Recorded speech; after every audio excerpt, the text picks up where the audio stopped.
Bueno, buenos días, buenas tardes, alumnos. Esta clase se adelanta en razón de el feriado del día lunes 11.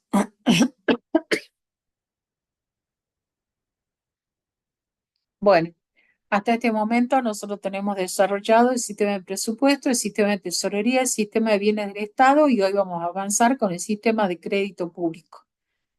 El sistema de crédito público normalmente viene a nuestra mente como esta imagen en la cual nos hace pensar en la idea de que ingresa dinero porque nos hacen un préstamo o ingresa dinero y después la consecuencia directa es que si no nos organizamos bien, aparece o nos corre la deuda.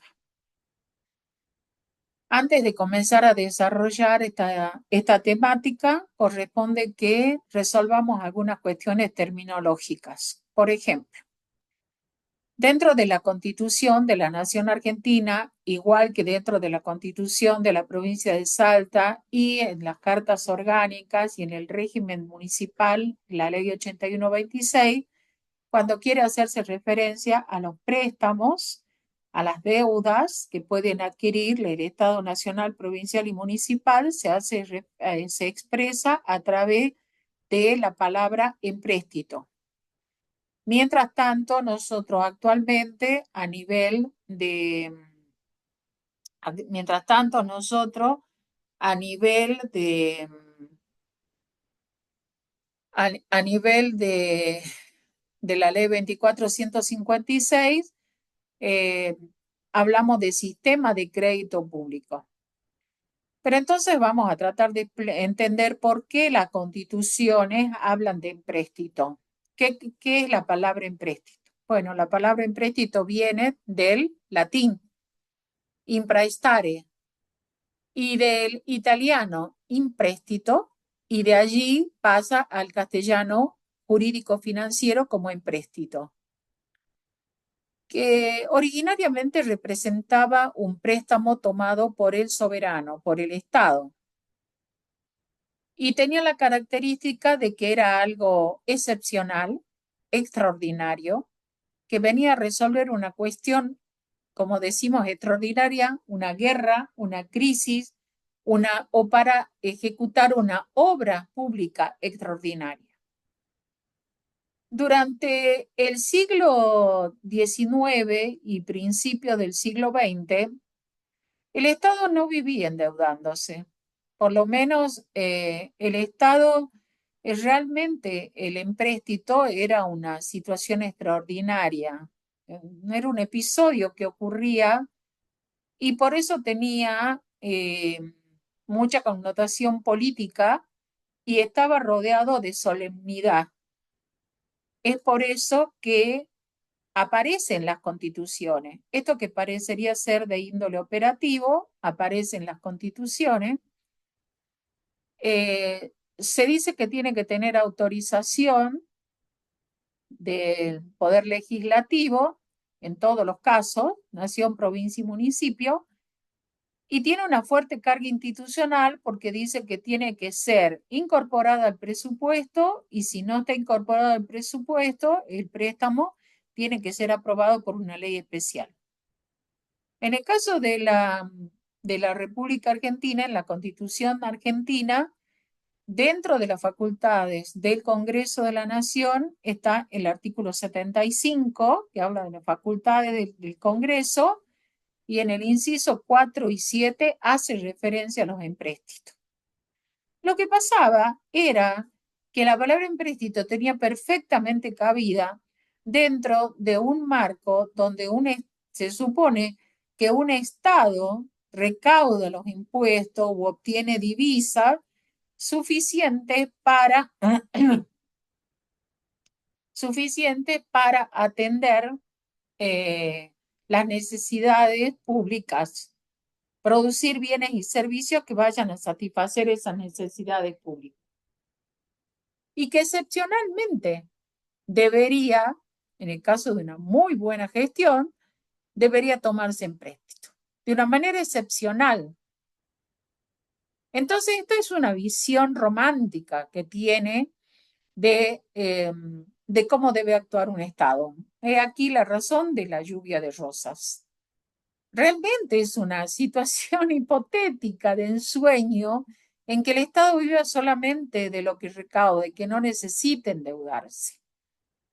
Es lo ideal, pero eso te supone que el Estado también asegura las condiciones para la producción, para el pleno empleo y para el desarrollo, para que esto genere base imponible para poder recaudar. Por eso es que yo creo que es una situación romántica. ¿Qué pasaba en la Argentina? En el siglo XIX, o sea, en los 1800, los empréstitos que se tomaron, sí se tomaron, no era que no había, los empréstitos eran fundacionales. ¿Qué quiere decir fundacionales?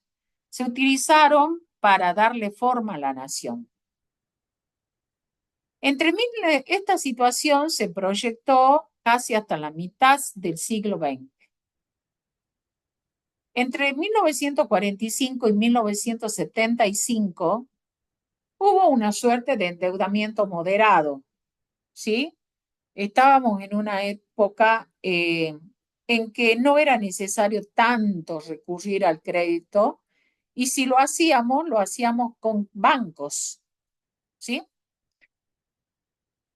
Del 76 al 83 está la dictadura militar y la dictadura militar determina la explosión de la deuda externa. ¿Sí? Es un momento que no solamente es por la dictadura, sino porque hay todo un complejo coyuntural mundial que da lugar, que son los años en que se comienza a hablar del proceso de la globalización, de la gran aldea que todo el mundo puede comprar en cualquier lugar, del acceso a los créditos. En la década de los 80, incluyendo los primeros 3 años de la dictadura, también coexiste con la crisis de la deuda latinoamericana.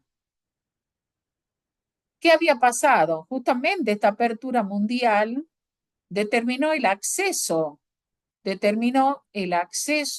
a la fuente de crédito y estas fuentes de crédito estas fuentes de crédito van a determinar, ¿no es cierto? Van a determinar que el endeudamiento de los estados y además la sujeción entonces a una variable como es la tasa de interés. En los años 90, que ya incurre en la etapa de el ordenamiento, teóricamente el ordenamiento financiero, el ordenamiento financiero que hubo dentro de la República Argentina a través en el año 92 con la ley 2456, entonces lo que se hace es securitarizar la deuda y emitir títulos y bonos. Quizás uno se podría preguntar cómo ocurrió, cómo fue el avance de la deuda externa argentina y solamente a título ilustrativo les contaría que cuando se va Isabel Perón deja una deuda de 7.900 millones de dólares. La dictadura deja una deuda de 45.100 millones de dólares que recibe Alfonsín y Alfonsín la deja cuando se va en el 89 en 65.000 millones de dólares. Pero cuando Menem con toda la nueva norma legal se suponía que iba a ordenar, iba a ir a la revolución productiva, había vendido todo el Estado y sin embargo deja una deuda de 121.000 millones. Quizás a estas alturas es bueno preguntarse por qué el salto desde el gobierno de Isabel Perón durante la dictadura. Bueno, entre otras cosas, porque se abre el mercado y genera deuda, pero fundamentalmente por el tema de la estatización de la deuda privada durante la dictadura militar. Ya que mucha deuda privada se convirtió en pasivo del Estado. ¿Cómo se hizo esto? A través de un mecanismo de garantía y cobertura cambiaria que le ofreció el Banco Central a todos los privados, que si uno estudia con profundidad, eran más que privados anónimos, eran amigos del poder. Aquellos que privatizaron sus deudas porque de lo contrario iban a ir a, a fundir a la quiebra total sus empresas y eran empresas grandes.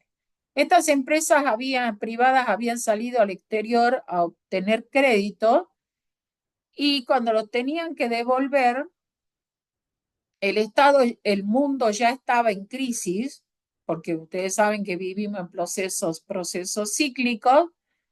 Nosotros siempre nos subimos a los procesos mundiales un poco tarde, o sea que siempre nos agarra el coletazo de final de ciclo y lo que ocurría era que cuando había que devolver el préstamo tenía, cuando había que devolver el préstamo tenía que pagar intereses con tasas exorbitantes.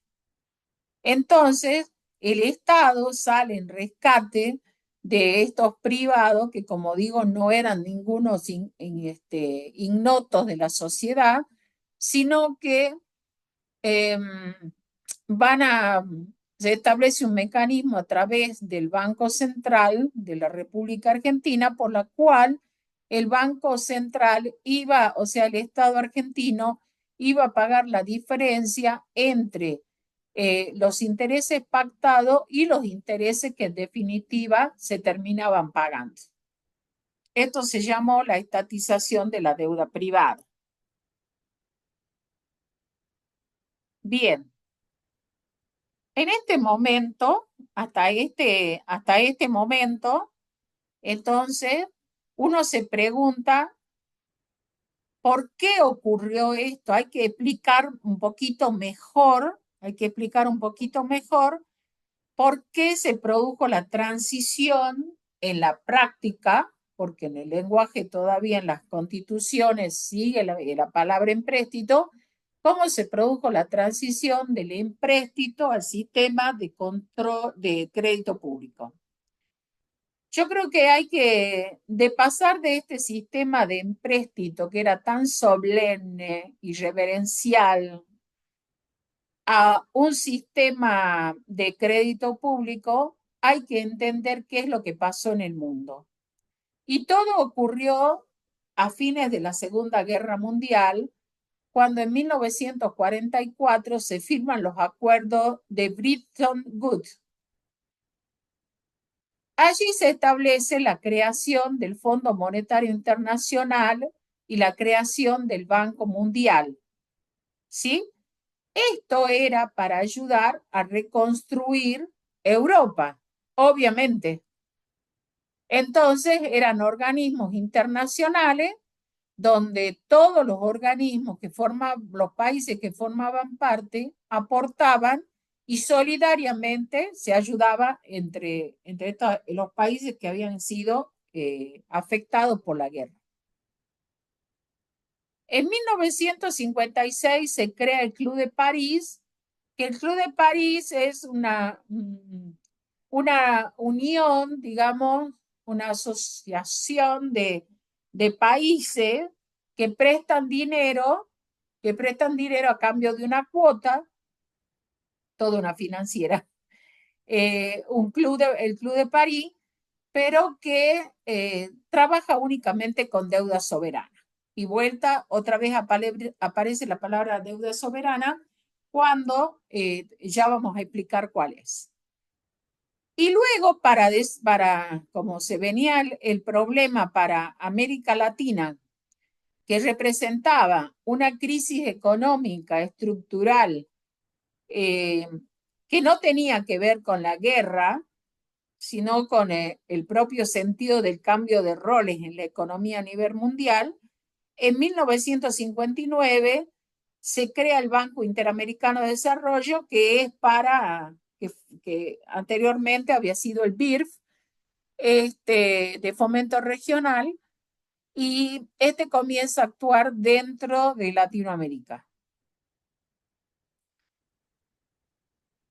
Esta conversión del modelo de empréstito como operación excepcional pasa a ser una función, ya no es una cuestión excepcional, ya no son aislados los préstamos que se piden, ni tampoco se piden a bancos privados, sino que se piden a estados o a grupos financieros interestaduales. Entonces, deja en la parte financiera de deuda, el Estado ya deja de actuar a través de empréstito como figuras de naturaleza excepcional y ya tiene tantas deudas que ya tiene que pensar en una función estructural del Estado financiero moderno. Entonces surge ahí el crédito público. Y es un sistema permanente, no es excepcional, porque todo el tiempo hay que refinanciar deuda, hay que emitir títulos, hay que operar en mercado financiero, hay que gestionar el perfil de vencimiento, negociar con entes multilaterales, administrar riesgos. Esta transición de empréstito a sistema de control público nos lleva a la conclusión de que ya para manejar todo este conjunto de deudas, ya no estábamos frente a tomar un empréstito nada más. Ahora había que planificar, administrar, registrar, refinanciar, manejar pasivos, mercado secundario, riesgo financiero. Entonces lo teníamos que hacer y por eso es que aparece en escena el sistema de crédito público que lo trae la ley 2456.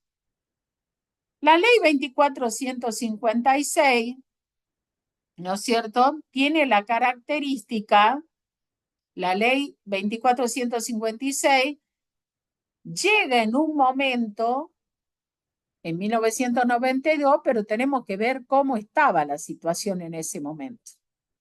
Primeramente, deuda había más de 60.000 millones de deuda, pero no había legajos de las deudas, no había archivos de las deudas. El único registro que teníamos era el que hacía el registro de la deuda que estaba contemplado dentro de la ley de contabilidad. ¿Sí? Y vamos a ver que los registros contables se efectuaban en registros manuales a lápiz. Por lo tanto, existía el riesgo del borrador. Podíamos borrar literalmente con un borrador una deuda. Entonces aparece la ley 2456 y aparece en escena el sistema del crédito público. Primeramente, que se dan cuenta de que ya el Estado tiene que gestionar deuda. Entonces hay que crear un sistema que tiene el mismo rango que presupuesto, que tesorería, que contabilidad gubernamental. Pero lo más importante es que tiene identidad propia, tiene nombre propio. La ley también va a remarcar el principio de la juridicidad. ¿Qué quiere decir esto? Solamente vamos a endeudarnos con la aprobación de una ley. También se deja claro el principio de honrar la deuda. Es decir, está en juego el qué decir de la nación. Por eso se activa la responsabilidad de la nación. Por eso, cuando nosotros hacemos la registración presupuestaria de la amortización y el interés de la deuda de ejercicios anteriores, es una deuda que nace comprometida. O sea que yo el 1 de enero registro en la preventiva y en el compromiso. Y espero el vencimiento para generar el registro en el devengado, en el caso de nación. Y el otro principio es el principio de que para contratar deuda hay que asegurar que esto genere capacidad de repago.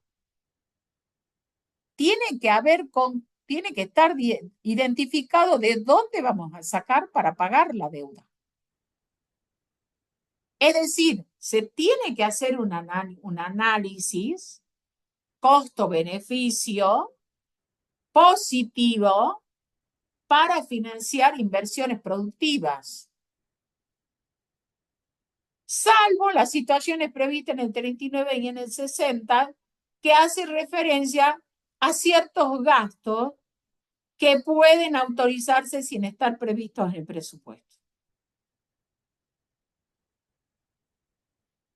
De conformidad con las normas de administración financiera y las políticas de estabilidad fiscal, no debe contratarse deuda para financiar gastos corrientes. Los gastos corrientes, para que no nos perdamos, vienen de la clasificación económicas, ¿sí? Los gastos corrientes de la cuenta ahorro, cuando estudiábamos el esquema ahorro, inversión, financiamiento, dice que y esto lo dice expresamente la ley 24.156 en el último párrafo del artículo 56, que no puede contraerse deuda para financiar gastos corrientes. Y se puede contratar para financiar gastos corrientes, podría dejarse abierta esa posibilidad, si, solo si existe superávit primario. Quiere decir que los ingresos son mayores que los gastos después de pagar los intereses de la deuda.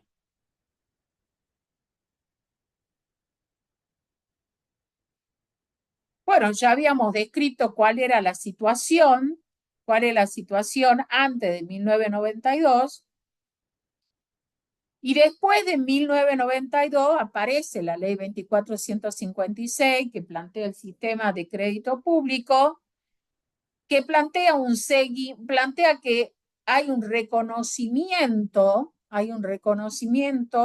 de un sector de la organización, un responsable, que es la Oficina Nacional de Crédito Público, que se va a encargar de todo lo referido a la administración de la deuda pública. O sea que se prevé una estructura dentro de la organización del Estado. Lo segundo es que se prevé el SIGADE. El SIGADE, ¿qué es lo que es? Es un software. Un software que es lo que hace, que va a ejecutar las actividades necesarias para poder administrar, gestionar el sistema de crédito público. Esta información del SIGADE se conecta con el SIDIF, que es el Sistema Integrado de Información Financiera. Y además hay un seguimiento de la evolución de la deuda. Se produce información útil para la toma de decisiones. Esa es la situación actual. ¿Qué es entonces el sistema de crédito público? Es un conjunto de principios, de normas, de organismos, de recursos, de procedimientos que intervienen en las operaciones que realiza el Estado con el objeto de captar medios de financiamiento que implican endeudamiento o modificación de la estructura de sus pasivos. Incluye los intereses, obviamente. Bien. El sistema de crédito público, nosotros decimos que la ley 2456 tiene como norma los principios de la centralización normativa y la descentralización operativa. Pero el sistema de crédito es una excepción. Es una excepción. ¿Lo repetimos? El sistema de crédito público es una excepción a estos principios. ¿Por qué? Porque sí aplica el principio de la centralización normativa, pero el principio de la descentralización operativa no se aplica. La descentralización operativa no se aplica en el sistema de crédito público, es el único de los sistemas donde no se aplica la descentralización operativa. ¿Por qué? Porque el órgano rector no solamente actúa como órgano rector, sino también va a actuar como órgano ejecutor. Es el único caso donde los SAF no intervienen en ninguna cuestión referida al sistema de crédito público. Todo lo va a manejar la Oficina de Crédito Público, la Oficina Nacional de Crédito Público. El órgano rector del sistema, ¿cómo se organiza el sistema? Bueno, tiene un órgano rector que lo dice el artículo 68 de la ley. Crea el órgano rector del sistema de crédito público y lo denomina Oficina Nacional de Crédito Público. Y el órgano ejecutor y el órgano coordinador, bueno, el órgano coordinador es la Secretaría de Finanzas. Y los órganos ejecutores no son los SAF, es la propia Oficina Nacional de Crédito Público.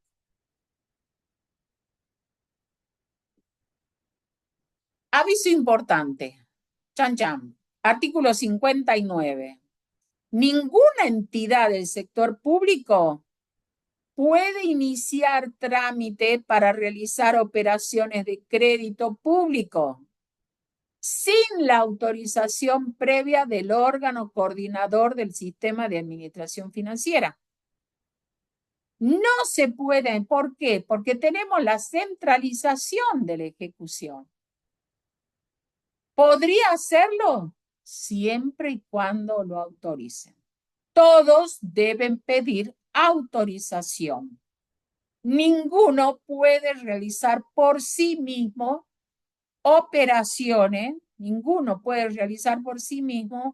operaciones, que tengan que ver con crédito público. Salvo, y ahí me voy al artículo 71, que es el último artículo que habla del sistema de crédito público, dice que se exceptúan de las disposiciones de esta ley las operaciones de crédito que realice el Banco Central de la República Argentina con instituciones financieras internacionales para garantizar la estabilidad monetaria y cambiaria. Quiere decir, en cumplimiento de la política monetaria y de la política cambiaria, que acuérdense que era un elemento que teníamos que tener en cuenta cuando preparábamos la programación financiera. O sea, todos deben pedir autorización, excepto el Banco Central de la República Argentina, cuando se trate de operaciones de crédito con instituciones financieras internacionales para garantizar la estabilidad monetaria y cambiaria. Por ejemplo, las que ha estado realizando a principios de año Milei, cuando recibe el apoyo fuerte de Estados Unidos, que increíblemente compra pesos argentinos.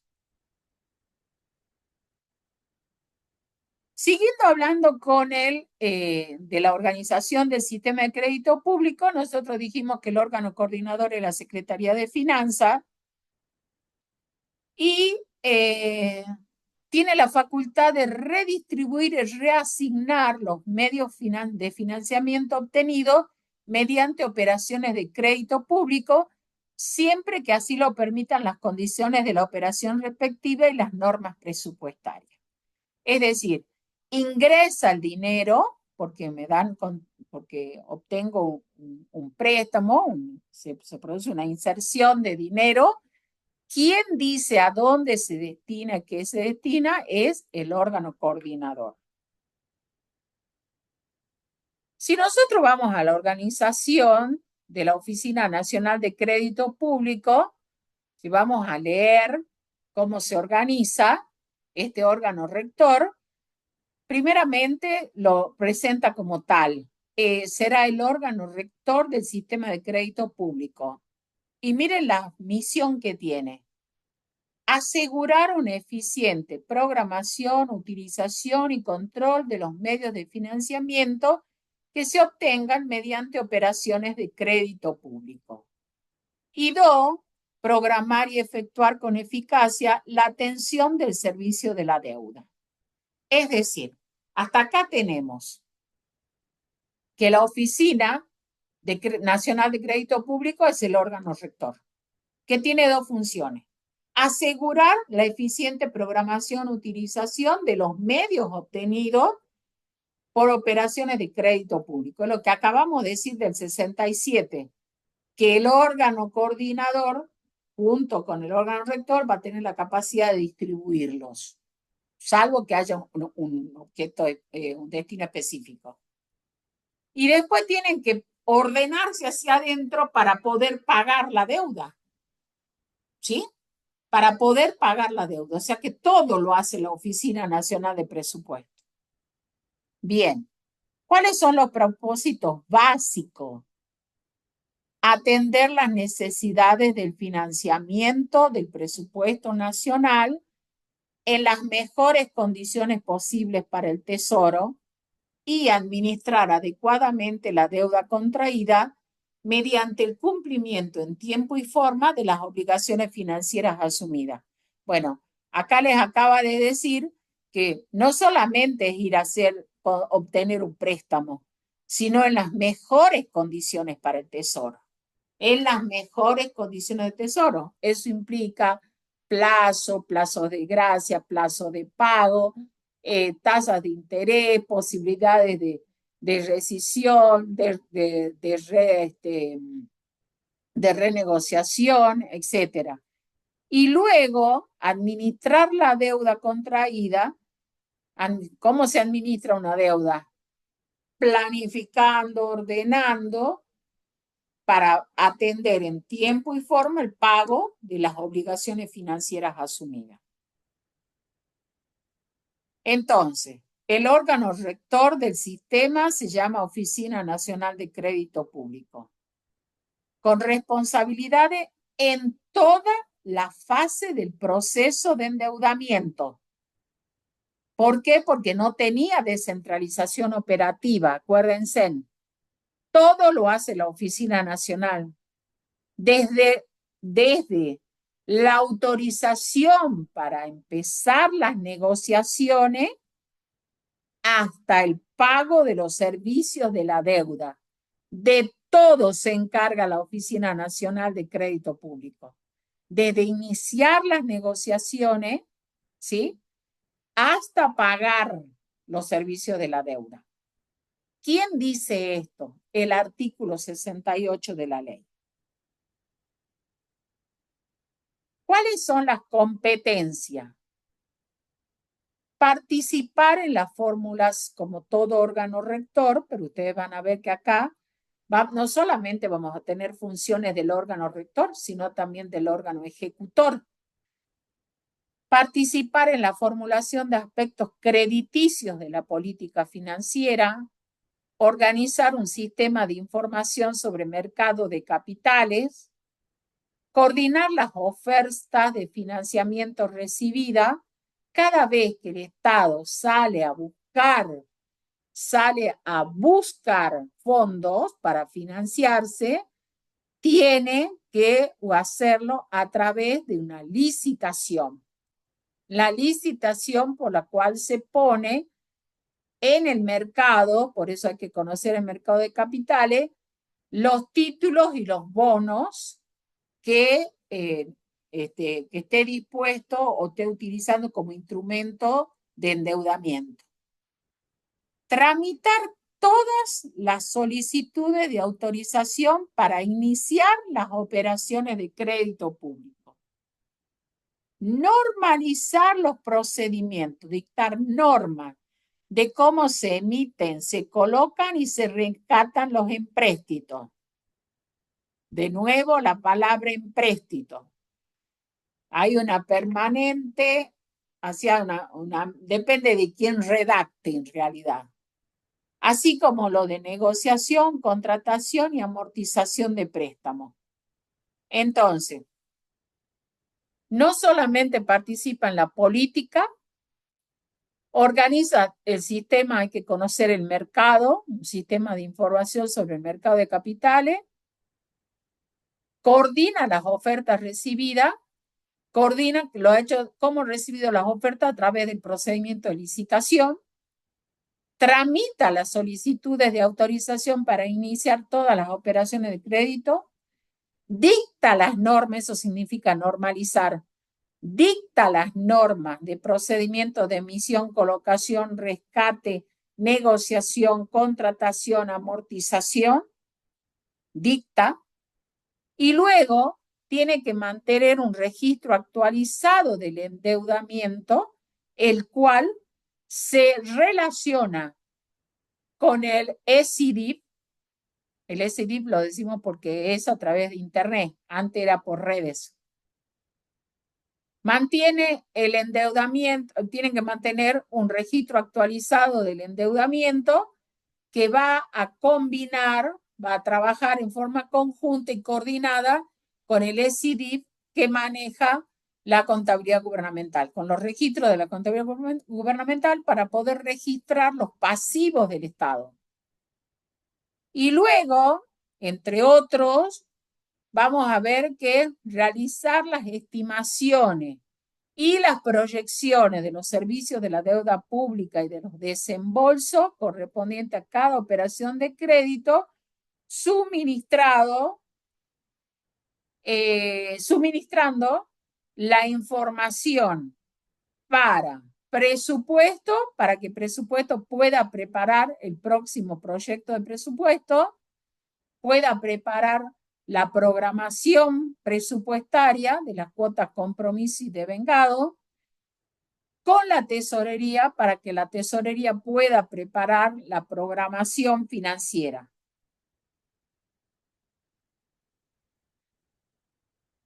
Toda la información que se refiere al crédito público lo tenemos disponible en la cuenta ahorro, inversión, financiamiento. Los gastos y los intereses en fuente de financiamiento y en aplicaciones financieras. Recuerden, los intereses y los gastos y las comisiones están en gastos corrientes.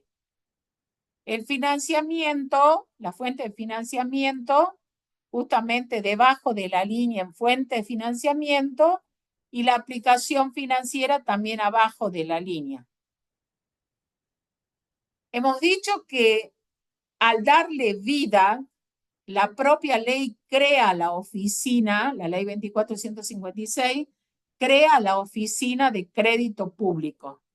Y si crea la oficina de crédito público, que depende de finanzas, dentro de finanzas, la subsecretaría de financiamiento, y dentro de la subsecretaría de financiamiento se encuentra la Oficina Nacional de Crédito Público, donde vamos a tener la dirección de la administración de la deuda pública, donde está la unidad de registro de la deuda pública, la unidad de regularización de la deuda pública, luego tenemos la dirección de financiamiento externo, donde hay una unidad de evaluación de financiamiento, y luego tenemos la dirección de financiamiento interna, donde tenemos la dirección de información financiera y la unidad de análisis del riesgo financiero.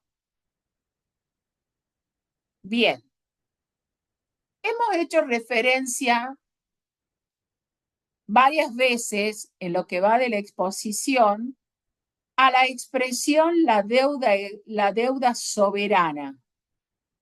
Y habíamos dicho que al principio cuando estábamos tratando de entender el concepto de empréstito y de sistema de crédito público, habíamos dicho que era, la palabra empréstito se acercaba infinitamente a la idea de una deuda soberana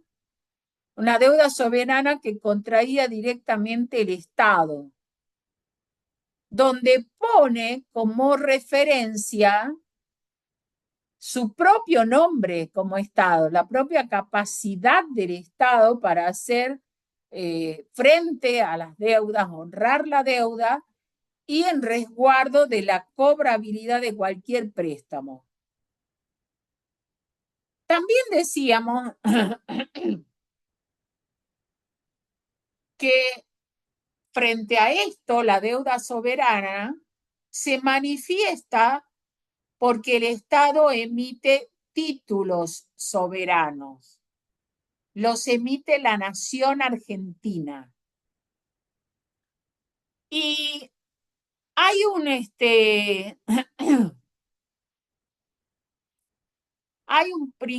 el principio de la credibilidad, se ve que es de naturaleza intangible, ¿no? Estamos hablando de la honorabilidad del Estado para pagar las deudas. En realidad tiene que haber acompañado de otro principio, que es el principio de la buena fe, que va a asegurar de que cuando se contraen deudas, el deudor está pensando en cumplir las deudas. ¿De dónde surge esta idea, este concepto de deuda soberana? Bueno, el concepto de deuda soberana surge allá lejos y hace tiempo, cuando en Francia gobernaba Ricardo III. Ricardo III en la Guerra de los 100 años. Ricardo III estaba en la Guerra de los 100 años y como no tenía dinero, le pide plata a unos ducados del norte de Italia y se endeuda. Lo que pasa es que Ricardo III muere en una de las batallas y entonces, pero sobrevive la deuda. ¿Y qué pasa en esa instancia?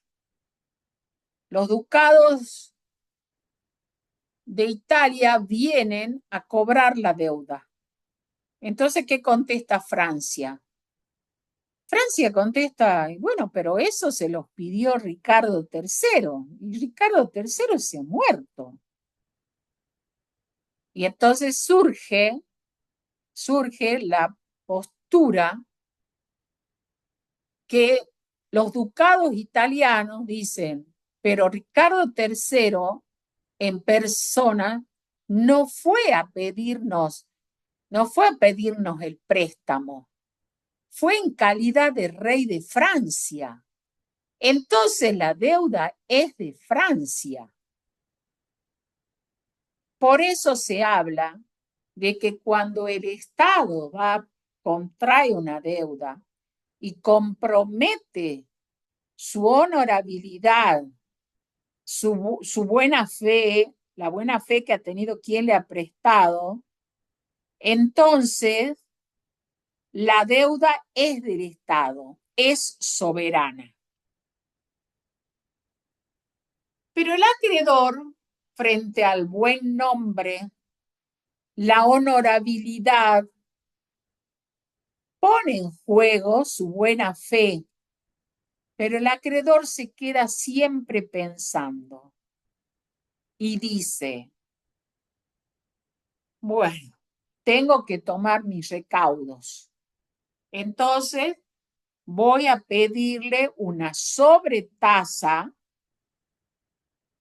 que deviene del riesgo país. Voy a pedirle garantías especiales, los recursos naturales se los voy a pedir. Por ejemplo, los acreedores japoneses querían que se den las reservas de agua como garantía especial.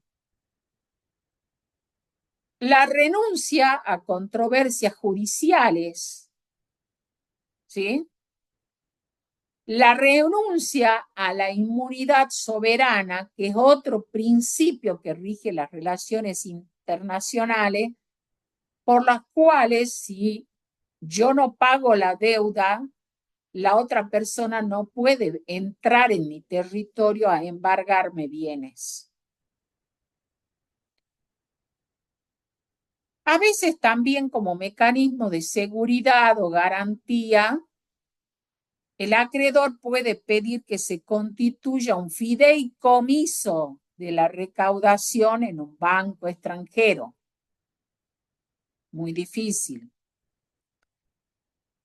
O adquirir como garantía bonos de países fuertes.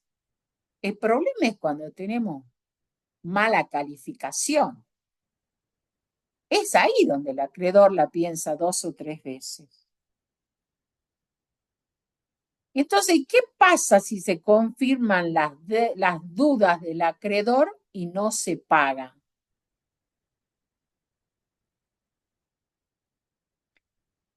Se genera el incumplimiento de pagos y la cesación de pago.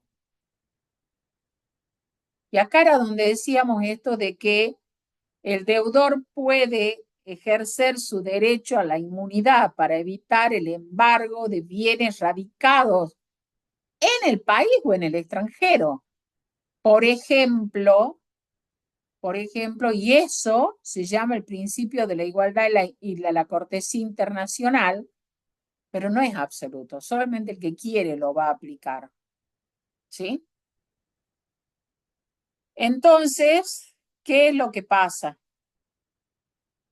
Lo que pasa es que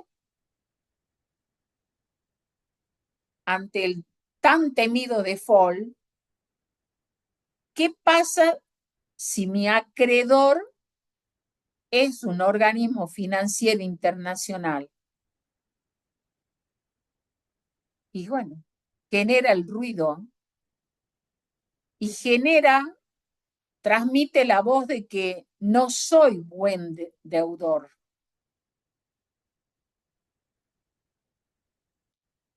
¿Qué pasa si la deuda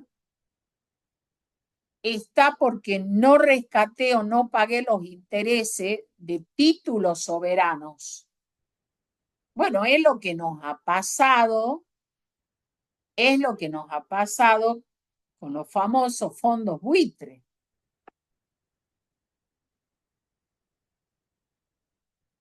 Y si la deuda es interna, como por ejemplo ocurrió en la década del 80, que se detectan todas las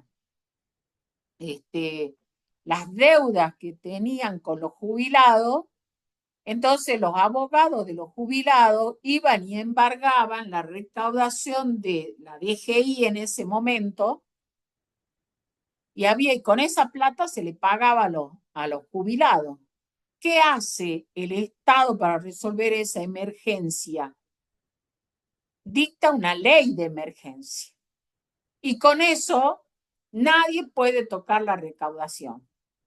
Y en definitiva le terminaron pagando a los abuelos con bonos para el año, más del año 2000. Imaginen ustedes cuántos abuelos habrán podido ver eso. Es lo que ocurre hoy en día también. Hemos dicho que una de las cosas que establece que el acreedor puede hacer para resguardarse de una posible incobrabilidad es poner una sobretasa por riesgo país. ¿Qué es el riesgo país? Es el riesgo de crédito de una inversión que no depende de la solvencia del emisor, sino del país de origen. El país, el que no tiene palabra ni honor, mide la probabilidad de incumplimiento de las obligaciones financieras de una nación debido a factores que van más allá de riesgos inherentes. Por ejemplo, inestabilidad política, conflictos sociales, sequías, etcétera.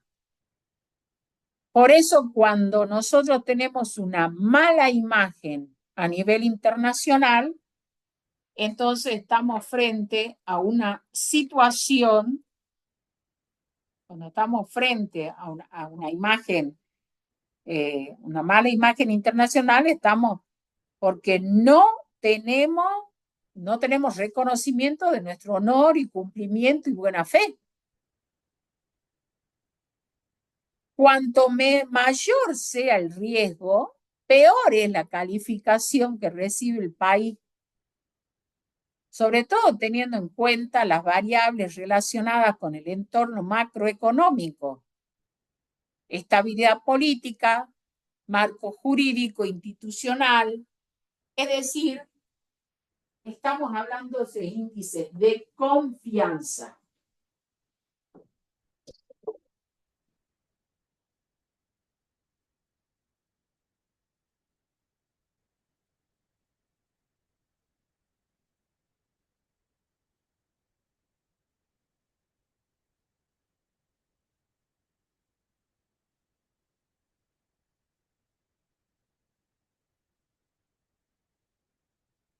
Entonces, cuando uno piensa, cuando el acreedor nos va a poner una sobretasa por riesgo país, hay que ver que ese riesgo país, ¿cómo está conformado? Es un riesgo soberano, es decir, el riesgo de que el país no pague las deudas, o puede ocurrir que tenga toda la intención de pagar, pero no tenga divisas en su país para poder hacer las transferencias internacionales. Entonces tenemos riesgo soberano y riesgo de transferencia. ¿Quién calcula el riesgo país? Es el EIB, que es calculado por el JP Morgan. Hemos hablado hasta acá de muchas palabras que nadie me ha preguntado porque ahora estoy grabando, pero me hubiera seguramente gustado que alguien me pregunte que hemos hablado tanto de crédito público, pero ¿qué es el crédito público? Y entonces vamos a la propia ley, que como buen manual nos indica, como buen manual, nos va a definir qué entiende por crédito público. Y dice, se entiende por crédito público a la capacidad que tiene el Estado para endeudarse con el objeto de captar medios de financiamiento. La palabra crédito viene del latín credere, creer, tener fe, de lo que se desprende que el crédito público es una medida de la credibilidad del Estado. Por eso se dice que crédito público es la capacidad que tiene el Estado de endeudarse con el objeto de captar medios de financiamiento. Bien, ahora, ¿qué objetivos técnicos tiene?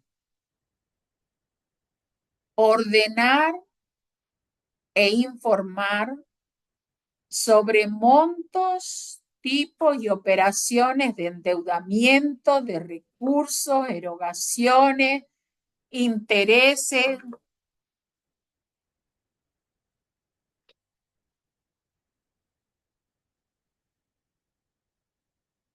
comisiones y amortizaciones.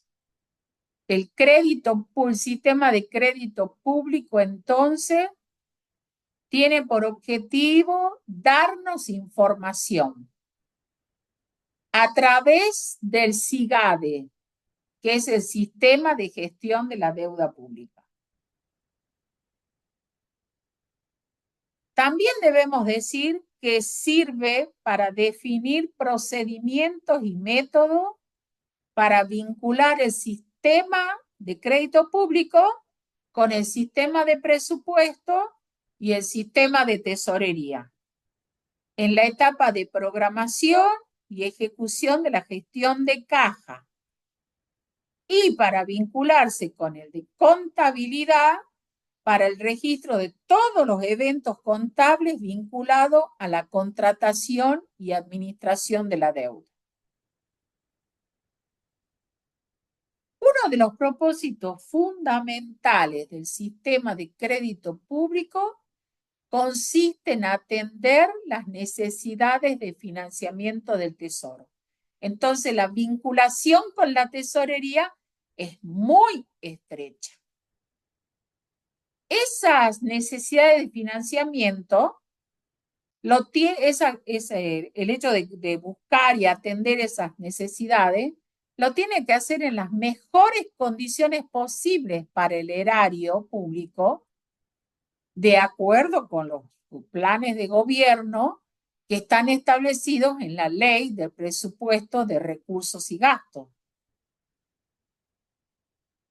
Para lo cual, entonces, el área de sistema de crédito público tiene que conocer muy bien el universo de acreedores que pueden proveerle fondos al sector público.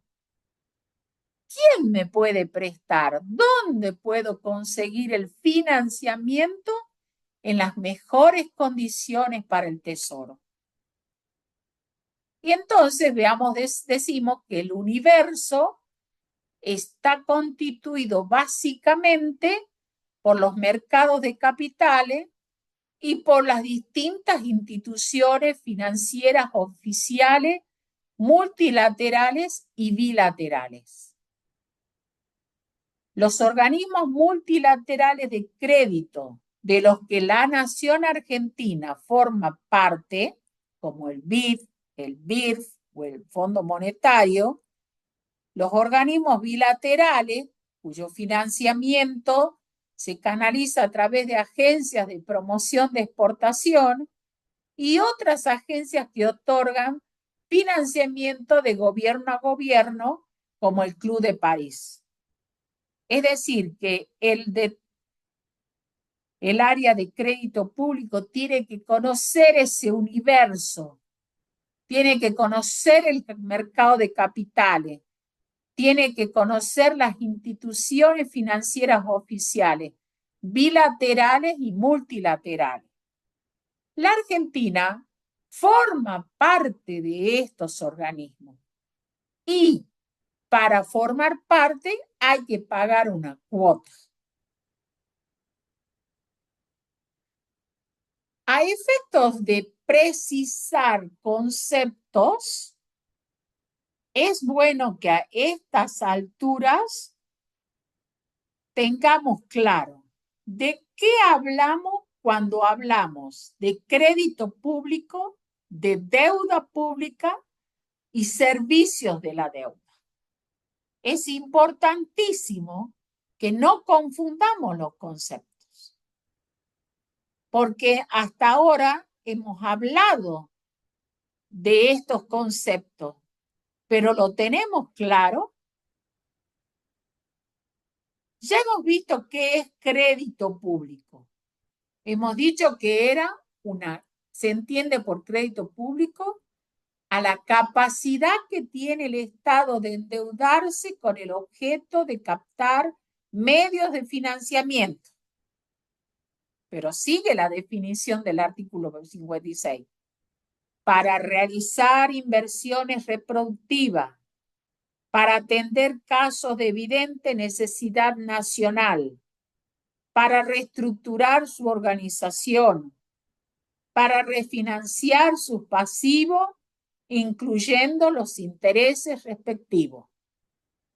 Entonces, crédito público se entiende por crédito público por la capacidad que tiene el Estado de endeudarse con el objeto de obtener medios de financiamiento para realizar inversiones reproductivas, para atender casos de evidente necesidad nacional, para estructurar su organización o para refinanciar sus pasivos, incluyendo los intereses respectivos. Esta definición está en el artículo 56. ¿Qué es deuda pública? La deuda pública es el conjunto de obligaciones contractuales que asume el Estado, ¿sí?, como consecuencia del uso del crédito público. Y esas obligaciones se llaman servicios de la deuda pública. Deuda pública es el conjunto de obligaciones contractuales que resultan de el uso del crédito público, y esas obligaciones, las obligaciones que se desprenden de la deuda pública, reciben el nombre de servicios de la deuda pública. Ajá. Crédito es capacidad. Deuda es conjunto de obligaciones. Y esas obligaciones se llaman servicios de la deuda. ¿Y qué son entonces los servicios de la deuda? Entonces nos vamos al artículo 70 de la ley y dice: los servicios de la deuda son las obligaciones contractuales que asume el Estado como consecuencia del uso del crédito público. Y está conformado por amortización de capital, intereses, comisiones y gastos que se comprometen al formalizar las operaciones del crédito público. El crédito público es la capacidad, la deuda pública es el conjunto de obligaciones que se denominan servicios de la deuda pública, y el artículo 70 nos dice que comprende los servicios de la deuda: amortización de capital, intereses, comisiones, gastos, que son todas las obligaciones que se derivan de los contratos firmados por el uso del crédito público. Bien, pero siempre hay un pero. Acuérdense que no se pueden realizar operaciones, como principio general, no se pueden realizar operaciones de crédito público para financiar gastos operativos. La ley 2456 en el reglamento se toma el trabajo de decir qué son gastos operativos. Los gastos operativos son los gastos de consumo que nosotros identificamos en la clasificación económica. O sea, los gastos corrientes, dentro de los gastos corrientes están los gastos de consumo. A esos gastos le llamamos gasto operativo. La ley le llama gasto operativo a eso. Recuerden que sí podríamos utilizarlo, sí podríamos utilizarla para hacer gastos si tuviéramos superávit primario. Quiere decir que si tuviéramos un superávit primario, después de depurar el interés, entonces podríamos pensar en contratar crédito público para financiar gastos operativos, pero es la excepción, es un límite. Y los empréstitos, bueno, ya hemos hablado de empréstitos, ¿ok? Aunque en la ley, muchas veces, a pesar de la diferenciación que yo les hice al principio de la clase, muchas veces se utiliza la palabra empréstito para las deudas contraídas con títulos y bonos. Pero empréstito tiene toda otra connotación que ya hemos visto al principio. El artículo 57 dice que el endeudamiento que resulte de las operaciones de crédito se va a denominar deuda pública. O sea, el endeudamiento, el conjunto, acuérdense, de deudas que resulta de hacer uso del crédito público, se llama deuda pública. Acabamos de verlo. ¿Sí? Acá vamos a ver el conjunto de obligaciones que asume el Estado como consecuencia del uso del crédito. Eso lo dice el artículo 57. ¿Y por qué puede y de dónde puede surgir esto? De la emisión y colocación de títulos, bonos y obligaciones a largo y mediano plazo, de la emisión y la colocación de letras de tesorería cuyo vencimiento excede el ejercicio financiero, contratación de préstamo, contratación de obras y servicios por más de un año, otorgamiento de avales, fianzas y garantías, y consolidación, conversión y renegociación de otras deudas. Ese conjunto de acciones podría definir lo que es la deuda pública. Las obligaciones que surgen de estas acciones definen lo que es la deuda pública. A estos fines, entonces, sí se pueden afectar recursos específicos. ¿Se acuerdan que nosotros decíamos en tesorería que todo lo que ingresaba a rentas generales, salvo los que tengan afectación específica? Bueno, puede ocurrir, ¿no es cierto?, que para pagar estas deudas se puedan afectar recursos. Crear fideicomisos, acuérdense que era una de las garantías que tomaban los acreedores. Otorgar garantías sobre activos, recursos públicos actuales o futuros, incluyendo todo tipo de tributos, tasas, contribuciones, cederlos o darlos en pago, gestionar garantías de terceras partes, contratar avales, fianzas, garantías reales o de cualquier otro modo para mejorar las condiciones de negociación. No se considera deuda pública la deuda del Tesoro, ni las operaciones que se realicen dentro del artículo 82, que era la emisión de letras de tesorería, siempre y cuando no estemos en el caso del inciso B, que el vencimiento supere el cierre del ejercicio fiscal.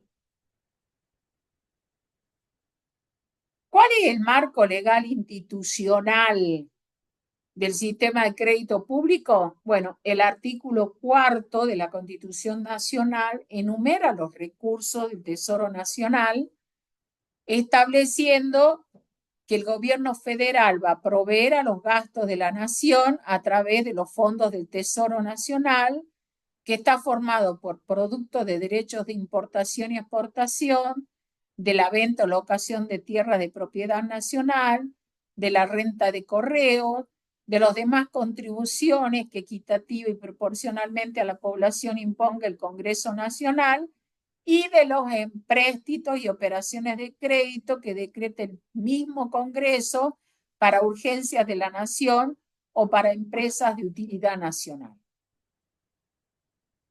Y este marco jurídico del artículo 4 se completa con el artículo 75 de la Constitución, que en su inciso cuarto, atribuye al Congreso la potestad de contraer empréstitos de dinero sobre el crédito de la nación.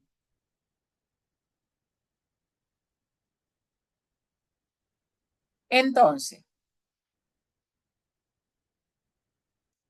el artículo 60 de la 2456 dice que ninguna operación de crédito, no se puede llevar a cabo ninguna operación que no esté contemplada en el presupuesto o en una ley especial. Es decir, sigue con ese principio de solemnidad, de institucionalidad, de que no se puede generar deudas, no se pueden generar deudas si no están autorizadas. Excepto los créditos que se firmen con organismos financieros internacionales de los cuales la Argentina es miembro y por lo tanto aporta capital y participa de sus políticas de crédito. En esos casos, la ley faculta al Poder Ejecutivo a formalizar las respectivas operaciones de crédito. Y también se va a completar con la ley complementaria del presupuesto, que es la ley 11.672. Pero la ley de presupuesto, ¿sí?, tiene que indicar lo siguiente: tipo de deuda, si es interna o externa, monto máximo autorizado para la operación, plazo mínimo de amortización y el destino del financiamiento. ¿Para qué nos estamos por endeudar? Siguiendo con esto, ¿sí?, vamos a decir que si no se cumplen con estos detalles, ¿sí?, si no se cumplen con estos detalles, que esté previsto, que esté autorizado, que cumplan con todos los procedimientos, que explique toda la información que se requiere, dice el artículo 66. Las operaciones de crédito público realizadas en contravención con las normas dispuestas en la presente ley son nulas. No tienen efecto. No obligan al Estado. No lo van a obligar al Estado, sin perjuicio de que contraiga esa deuda sin todos los requerimientos que dice la ley, pueda asumir responsabilidad personal. Quiere decir que nunca, que la palabra que son nulas, si se acuerdan del derecho administrativo, es que nunca existieron. Así que nadie puede venir a reclamarle al Estado porque el Estado nunca contrajo deuda si el que la contrajo no cumplió con todos los requerimientos legales. La clasificación de la deuda. El artículo 58 de la ley habla de que la deuda se puede clasificar según su exigibilidad, el lugar de exigibilidad. En realidad es en el ámbito de exigibilidad, en el lugar. Puede ser interna o externa. La deuda interna es la deuda contraída con personas físicas o jurídicas residentes o domiciliadas en la Argentina. Es decir, que el pago de esta deuda puede ser exigible dentro del territorio nacional. La deuda externa es la deuda contraída con un Estado o con un organismo internacional o con una persona física o jurídica que no reside en la Argentina. El pago de la deuda puede ser exigible fuera del territorio nacional. O sea, según en dónde la puedo exigir que me la paguen, puede ser deuda interna o deuda externa. Según dónde esté radicado el acreedor, persona física, perdón, a esta altura tendríamos que hablar de persona humana o jurídica. Si es residente o domiciliada en la Argentina, la deuda es exigible en el territorio nacional. Ahora, si es una persona, un estado, otro estado, otro organismo internacional, una persona física, jurídica que no reside en la Argentina, estaremos hablando de deuda externa que es exigible fuera del territorio nacional.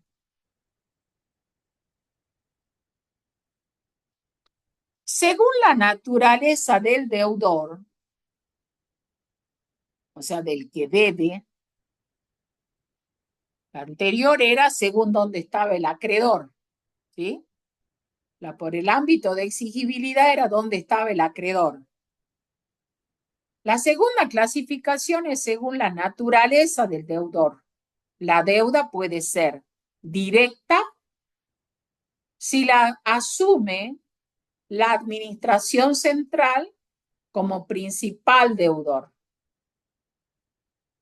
Pero también puede ser indirecta si la adquiere una persona física o jurídica distinta de la administración, pero la administración le da su aval, su fianza o su garantía. Entonces la deuda puede ser directa o indirecta. La deuda directa es cuando la deuda la ha asumido la administración central. Ella es el principal deudor.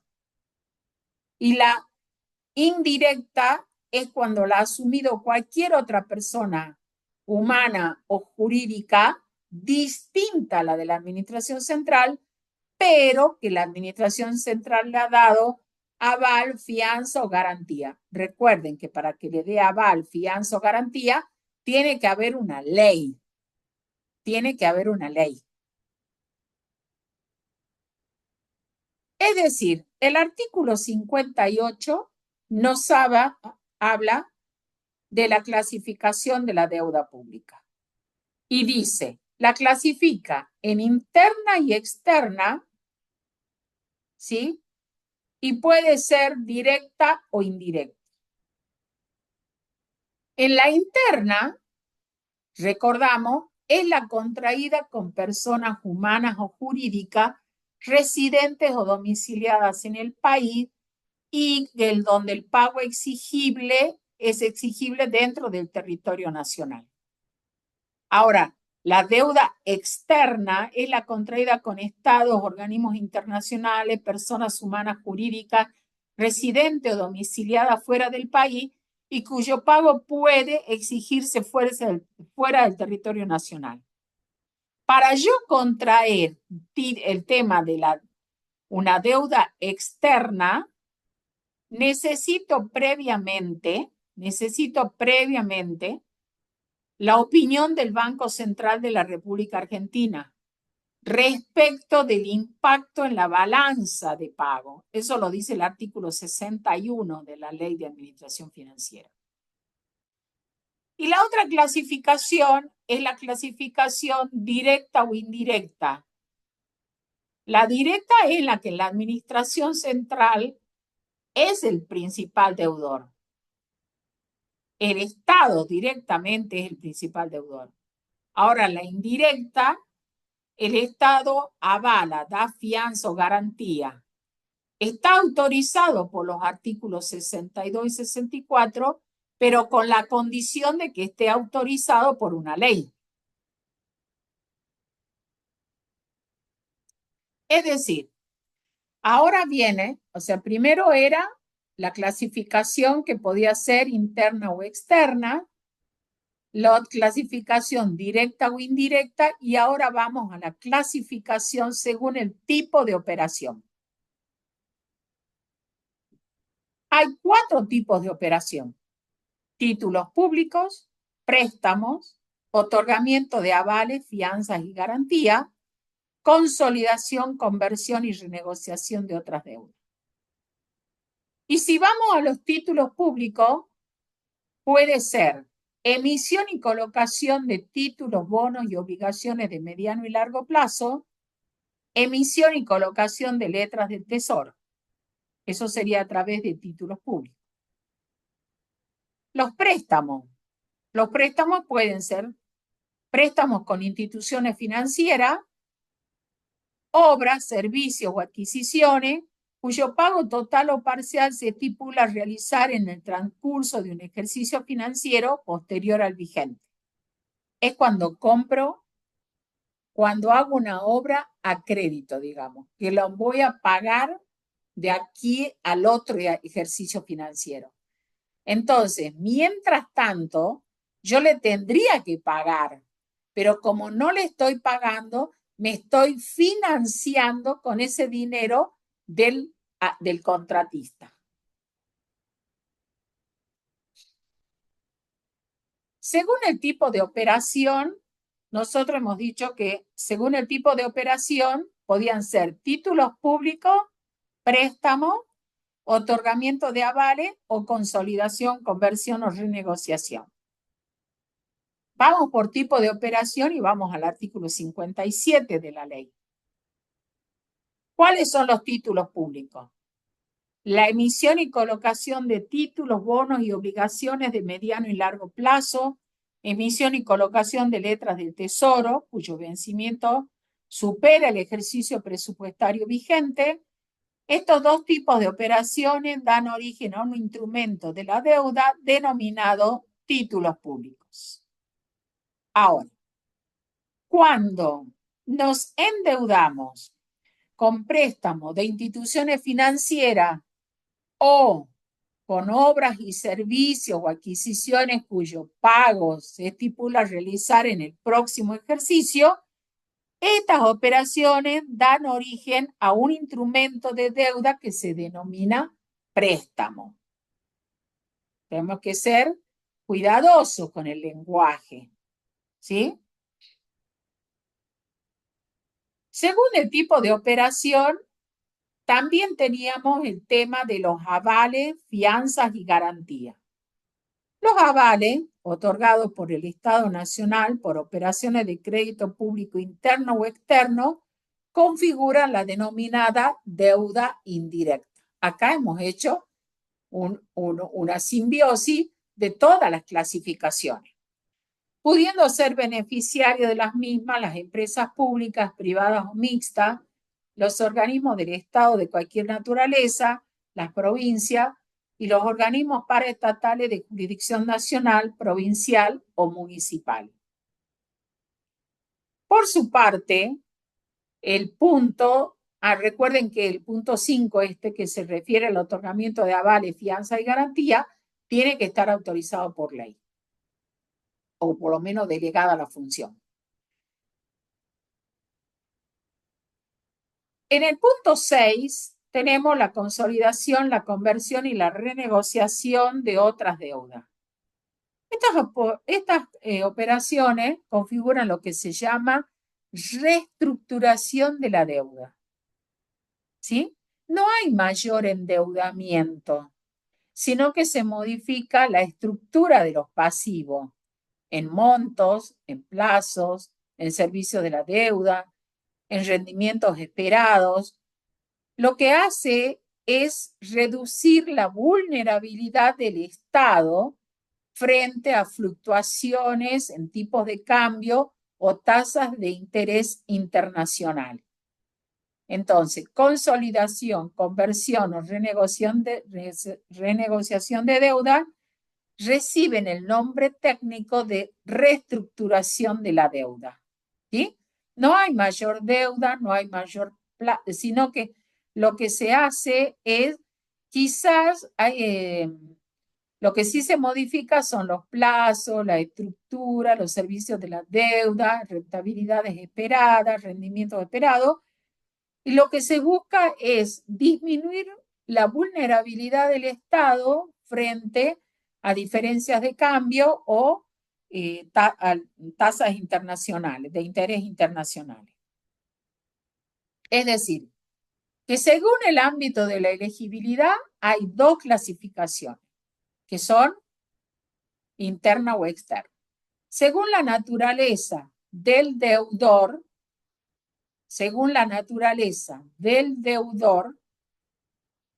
¿cómo podía ser?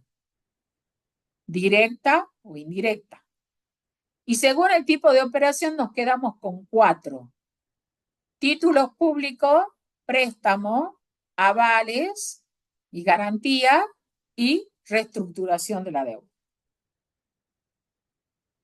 El artículo 65 dice que el Poder Ejecutivo podrá reestructurar las deudas y los avales otorgados que se hicieron mediante consolidación, conversión o renegociación, en la medida que ello implique un mejoramiento de montos, plazos e intereses de operaciones originales. O sea, aquella definición que la dimos recién, podemos sumarles a esta, que en el 65 es tajante, y dice siempre y cuando, o en la medida que implique un mejoramiento de montos, plazos o intereses de las operaciones originales. Bien. El artículo 63 dice que el órgano coordinador, que era quién, la Secretaría de Finanzas, va a fijar todas las condiciones necesarias de carácter operativo para que funcione el sistema de crédito público. No va a ser el órgano rector, va a ser el órgano coordinador. ¿Por qué? Porque el órgano rector, aunque se denomine rector, está asumiendo un carácter de ejecutor al mismo tiempo. Necesitamos, por el principio de control interno, dividir tareas, responsabilidades. Entonces, ¿qué hace el órgano coordinador? Dispone la emisión y la colocación de letras del Tesoro, establece los métodos y procedimientos de colocación de los títulos, de los títulos de los bonos, determina el valor nominal que va a tener cada uno de estos títulos, la fecha de emisión, la fecha de rescate, la periodicidad de pago de intereses, todo esto. Designa las instituciones financieras que representen y se encarguen de organizar estas operaciones financieras, porque la colocación en los mercados necesita de todo un conocimiento, una especialidad.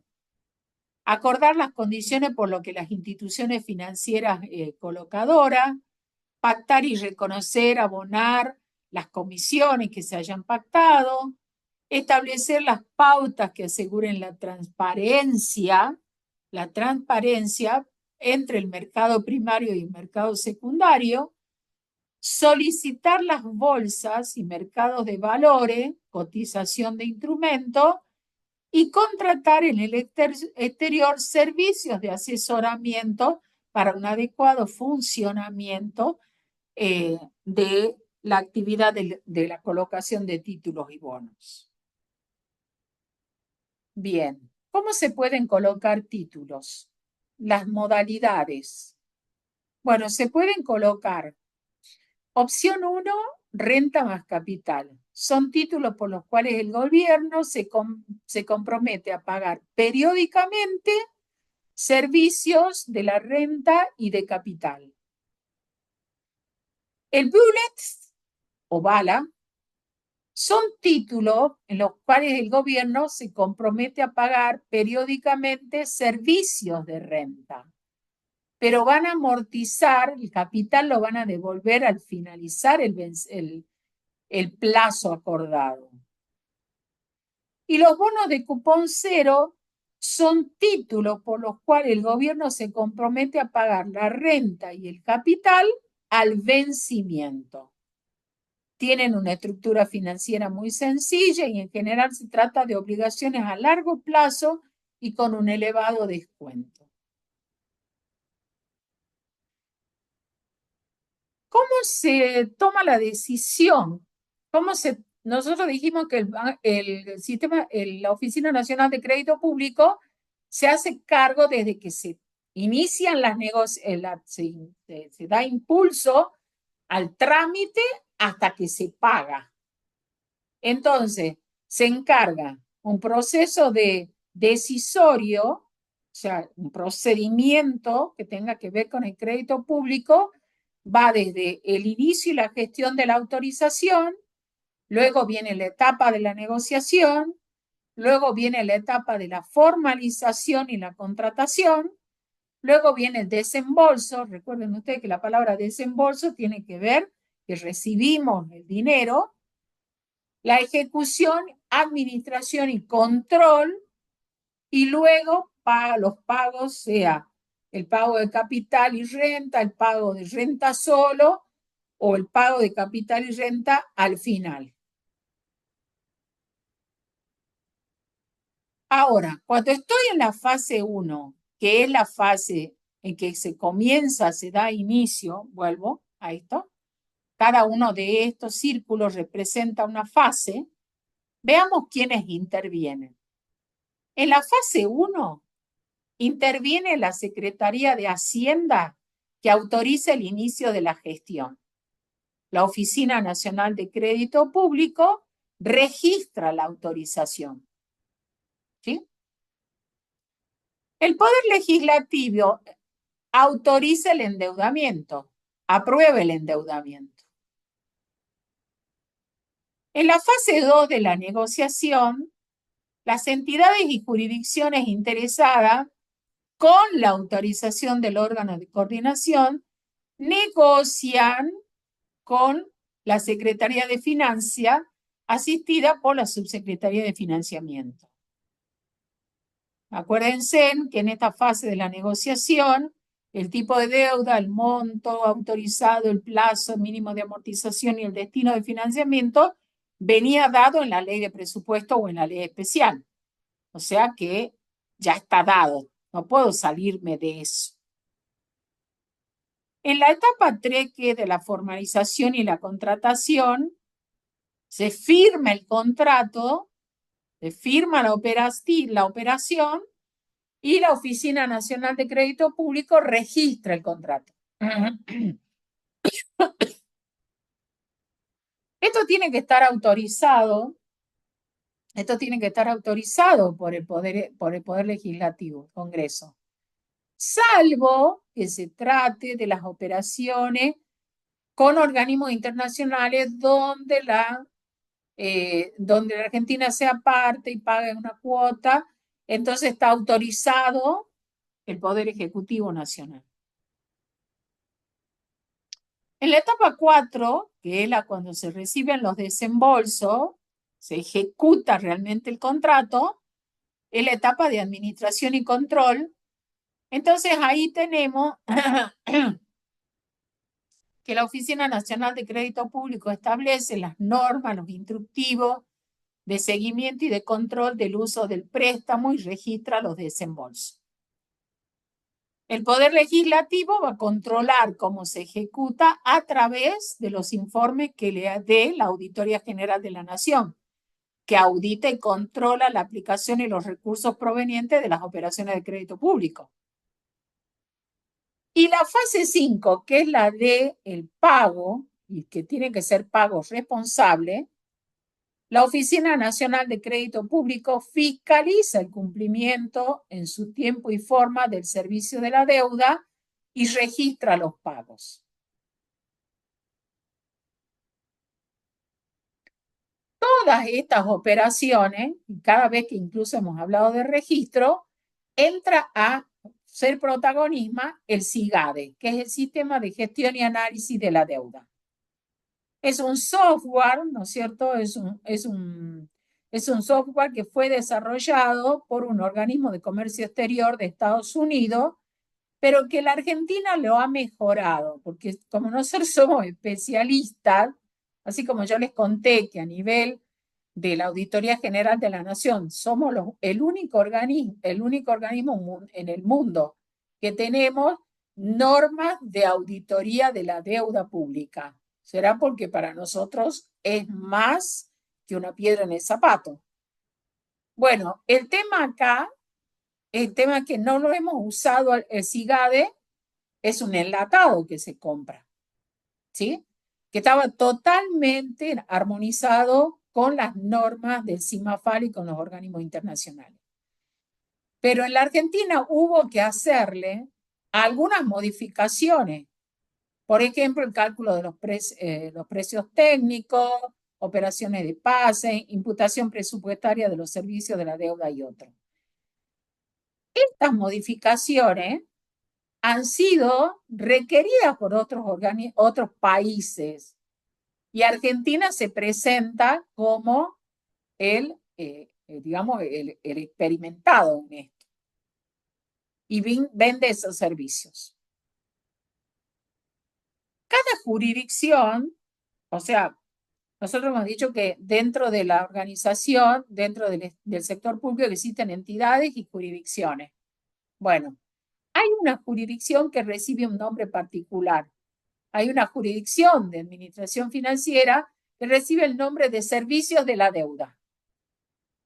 Si se acuerdan ustedes del artículo 9 o el 10, el 9, exactamente eso es lo que decía, que uno de ellos era el servicio de la deuda. Es el SAF 356 que recibe el nombre de registro de la deuda y de servicios. Pero, profe, ¿qué no era que no había SAF? No, es que este SAF está dentro de la oficina de crédito público. ¿Para qué sirve el SIGADE? ¿Para qué sirve este sistema informático, este software? Sirve para presentar el presupuesto de los servicios de la deuda. ¿Qué incluía servicios de la deuda? Artículo 70, amortización de lo que hay que pagar del capital, intereses, comisiones y gastos. Sirve para formular el presupuesto de crédito público, que luego se va a incorporar al presupuesto general. Brinda información para contabilizar los pasivos definitivos y los pasivos contingentes.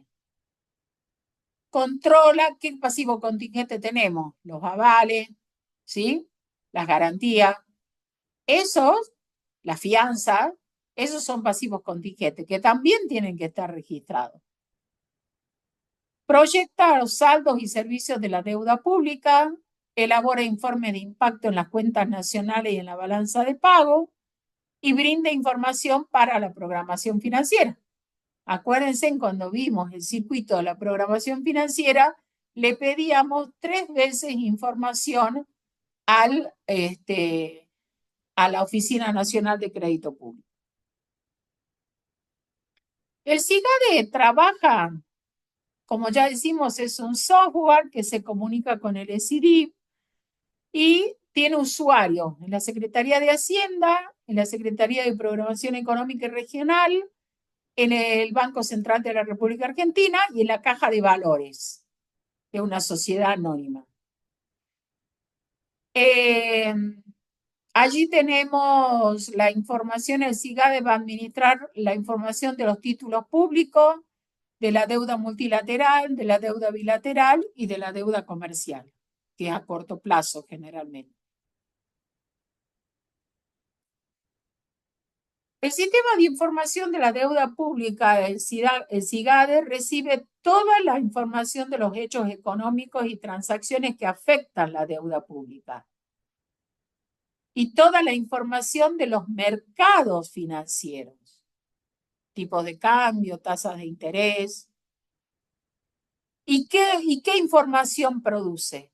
Información para por operación de los títulos, préstamos y avales, información agregada según las necesidades de los usuarios y hace una proyección de la deuda pública según los distintos escenarios. La vinculación del SIGADE con el SIDIF entonces permite esa relación sistemática.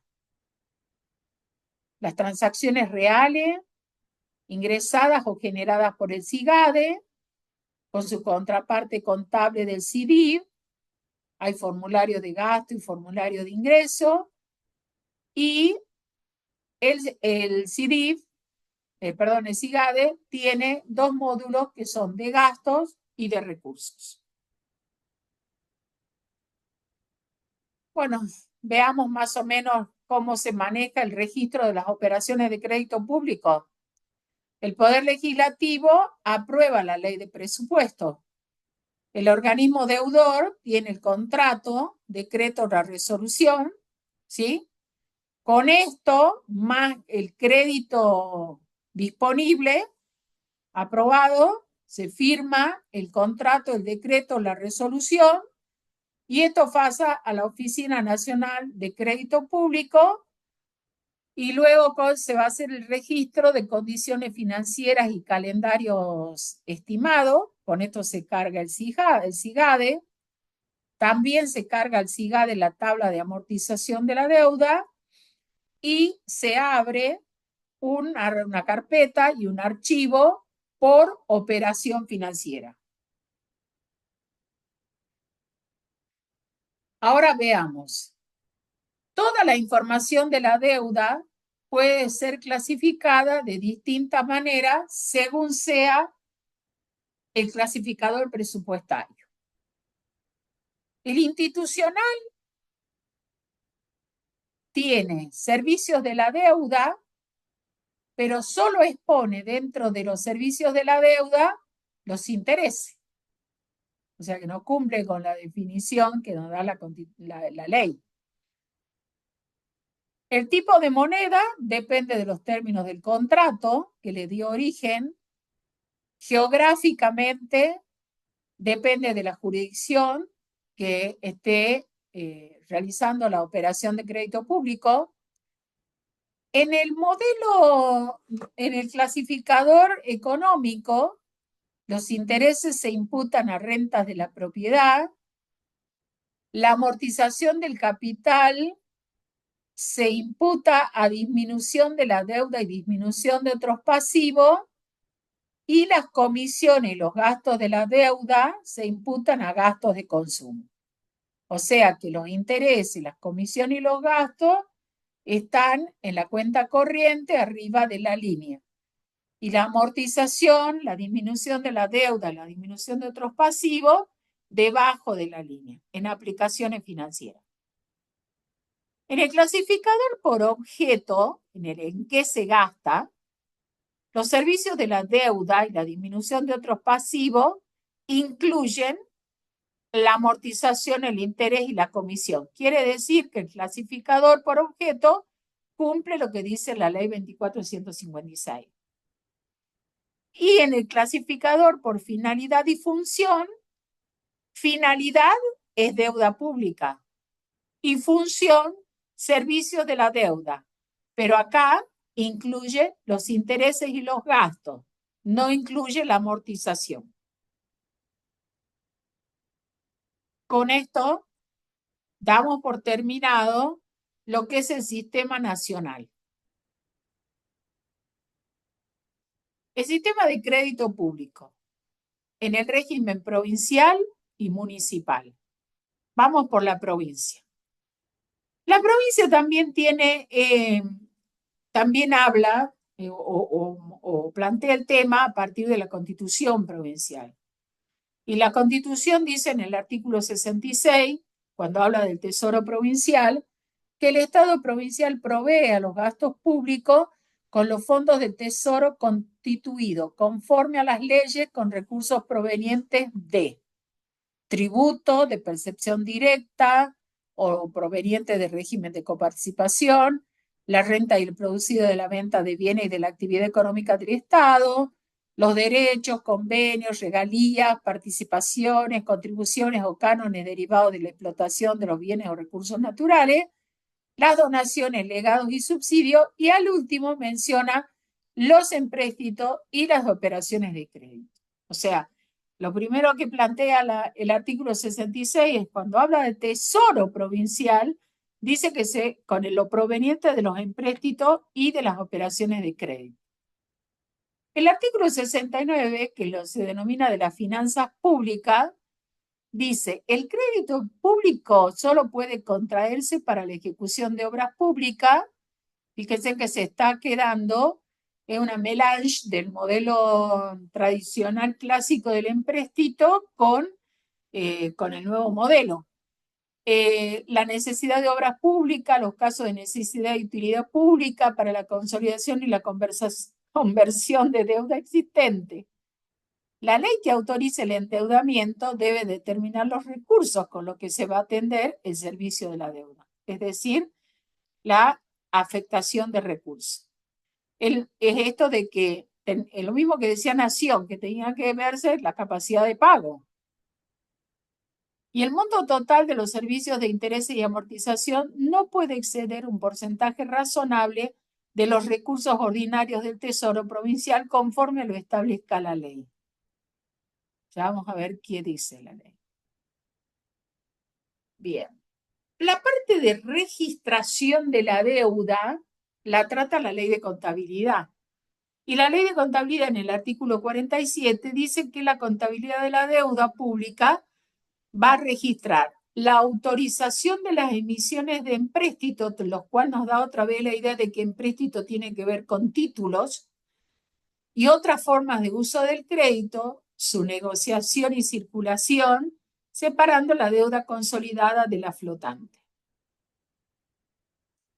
Ya hemos hablado que la deuda consolidada es aquella que estaba, vamos por al revés, la deuda flotante es la que está en tesorería, la deuda exigible. Y la deuda consolidada es aquella que el Estado no ha podido pagarla, pero la ha reconocido y plantea pagarla a través de algún instrumento que tenga una proyección futura, para el futuro, con vencimiento en el futuro. El artículo 50 dice que habla de la cuenta general del ejercicio, que es el estado de rendición de cuentas de la provincia. Dice en el inciso 9 que hay que explicar, hay que presentar o informar la deuda pública clasificada en consolidada flotante al comienzo y al cierre del ejercicio. Bien.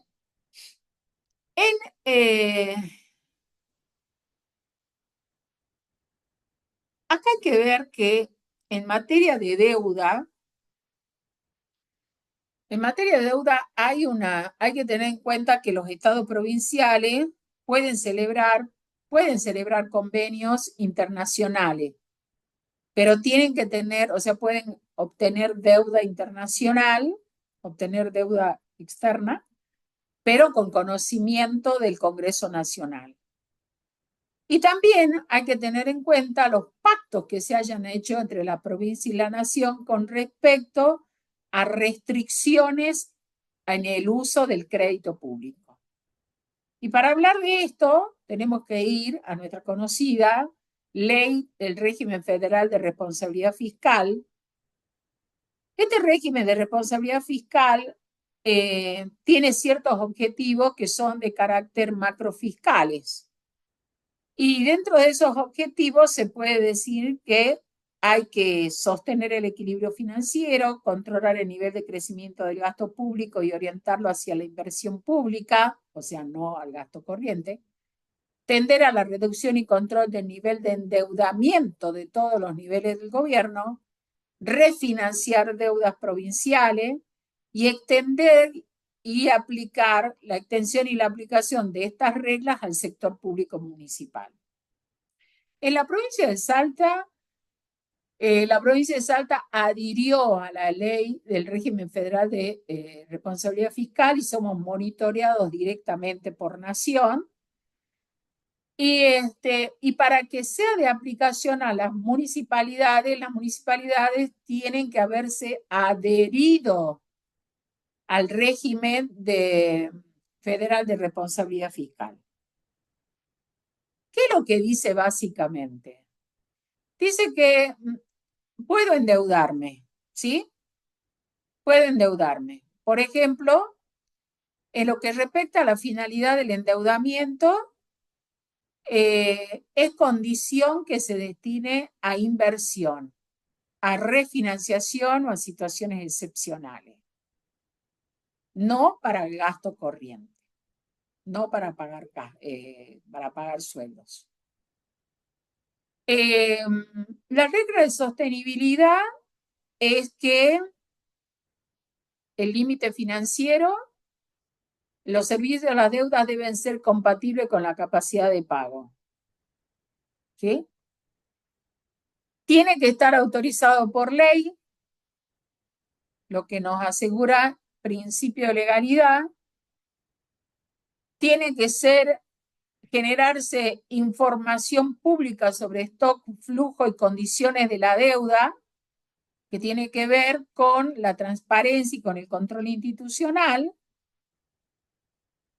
Es posible que las deudas se refinancien o se reestructuren, lo que genera una activa gestión del pasivo. Está sujeta está sujeta a la normativa del régimen federal y de acuerdos interjurisdiccionales, es decir, que está sujeto al control de la coordinación fiscal que hace Nación. También está bajo la supervisión del Consejo Federal de Responsabilidad Fiscal, que monitorea el cumplimiento de estas pautas, que es una pauta de gobernanza fiscal, y es necesaria la utilización de indicadores, de indicadores para evaluar la gestión de las deudas, y tiene que estar presente el principio de la responsabilidad intergeneracional, que es un principio implícito, pero que tiene sustento doctrinario de la ley, es evitar trasladar cargas excesivas para el futuro. Esas son las normas que están vigentes en la provincia y en los municipios en general. El artículo 176 de la Constitución Provincial dice que los municipios pueden contraer empréstitos con fines determinados, con la aprobación de los 2/3 de los votos de la totalidad de los miembros del Consejo Deliberante. Acuérdense, una mayoría grabada. En ningún caso el servicio para el pago de empréstitos puede exceder la cuarta parte de las rentas municipales, ni la previsión financiera para tal objeto aplicarse a otros fines. Ya tenemos un límite a nivel de la Constitución. Y la ley 8126, primeramente recuerden ustedes que las municipalidades podían tener carta orgánica, y en ese caso tenemos que leer en cada carta orgánica qué dice sobre el tema de los empréstitos o del endeudamiento, como lo llame. Y los que no tienen carta orgánica, tenemos, por ejemplo, el caso, tenemos que remitirnos a la ley 8126, que habla del régimen de municipalidades, que no lo llama empréstito, lo llama endeudamiento, ¿no? Y entonces dice que el artículo 43 dice los municipios contraen empréstitos con fines determinados, tienen que estar aprobados por los 2/3 de los votos de la totalidad de los miembros del Consejo Deliberante, y lo que dice, y en cumplimiento de la ley 7488.